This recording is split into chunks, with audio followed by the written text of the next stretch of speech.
is fully underway. Its positive effect have also begun to bear fruit across many sectors of our national endeavor, from the grassroots all the way to this capital of Nairobi.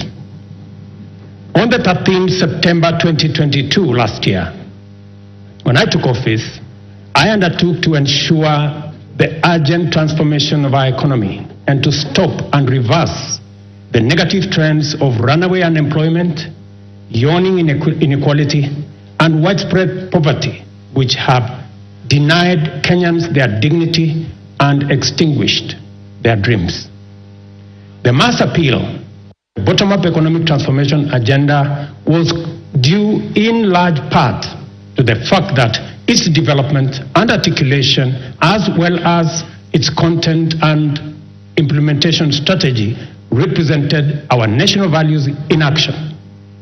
It was inclusive, democratic, committed to social justice and the protection of the marginalized. Our commitment to bring the national values and principles of governance to life in order to significantly enhance the well-being of every individual and promote the unity, stability, security, and development of our country began long before the last election and will endure well beyond our term. It has been my manifest intention to live up to all the commitments set out in the plan, and despite enormous challenges and tremendous difficulties, we have made encouraging progress in a positive direction. This has not only vindicated our philosophy of inclusive transformation in pursuit of shared prosperity, but it has also increased our confidence that we are on the right path and shall, in due course, deliver the transformation of our nation in full. It is important for us to point out that we began the implementation of our mandate to transform Kenya's economy from the bottom up under extreme difficult circumstances, not to excuse failure or to justify inability or omission to do the necessary work. Not at all. Rather, we need to emphasize the significance of our progress, underscore the possibility of transformation under daunting conditions, and express well-founded confidence that when sufficient progress is made, we shall do much more and go much further in delivering the Kenya we want for our generations and also for posterity.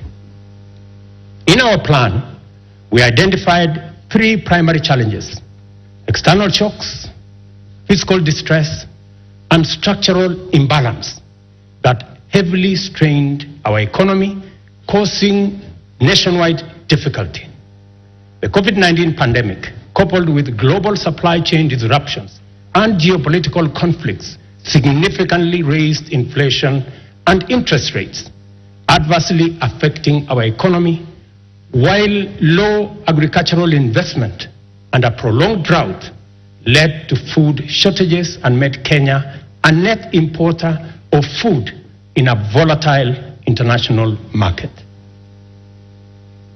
It was under conditions of such extreme difficulty that the people of Kenya entrusted us with the responsibility of simultaneously generating effective solutions to immediate problems, providing a credible pathway to stability in the medium term, and undertaking long-term structural transformation of our economy, but in a manner which paid attention to the needs and aspirations of Kenyans, especially those at the bottom of the pyramid.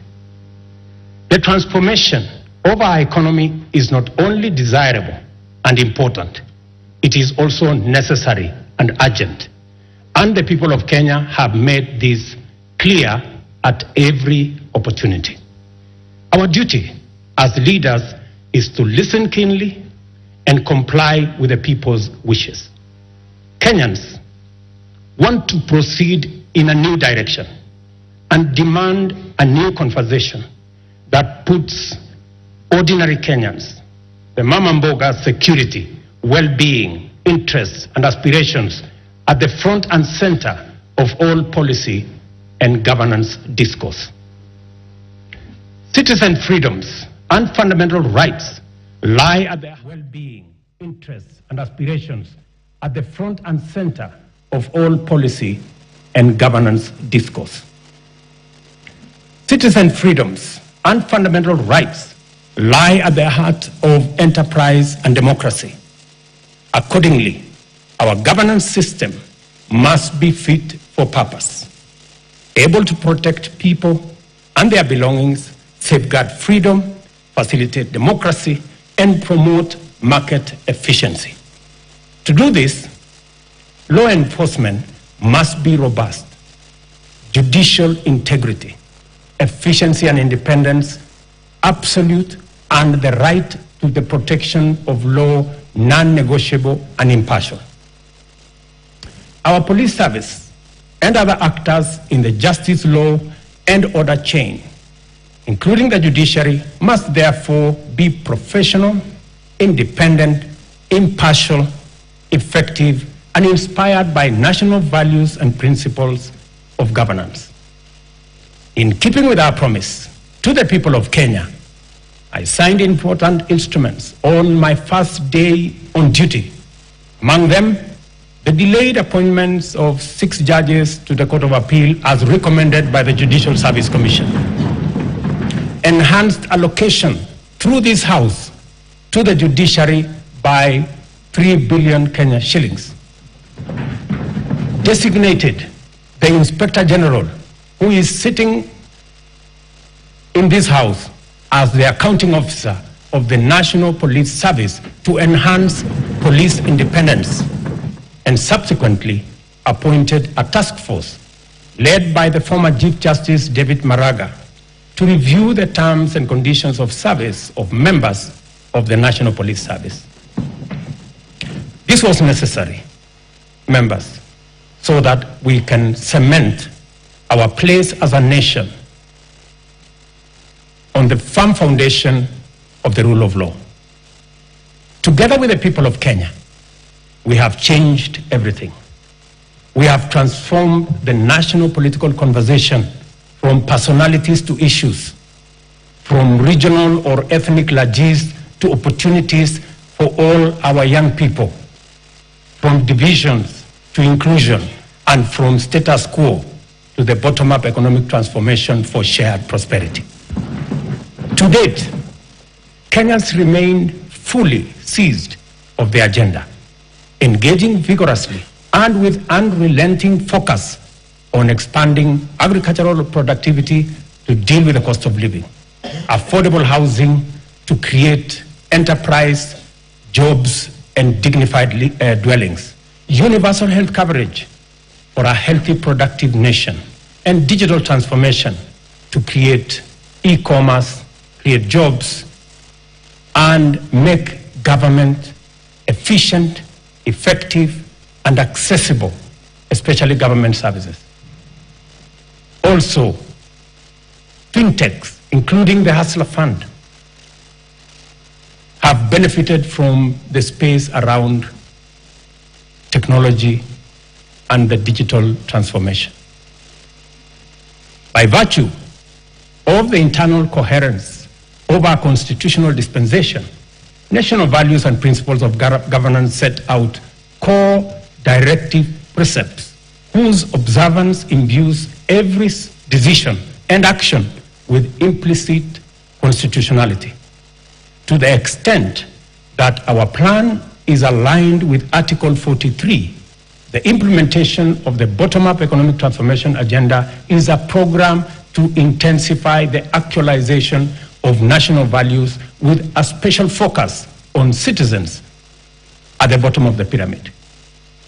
From the first day in office, we have worked hard every day to move our agenda forward amid many challenges to forge a path in the direction of progress.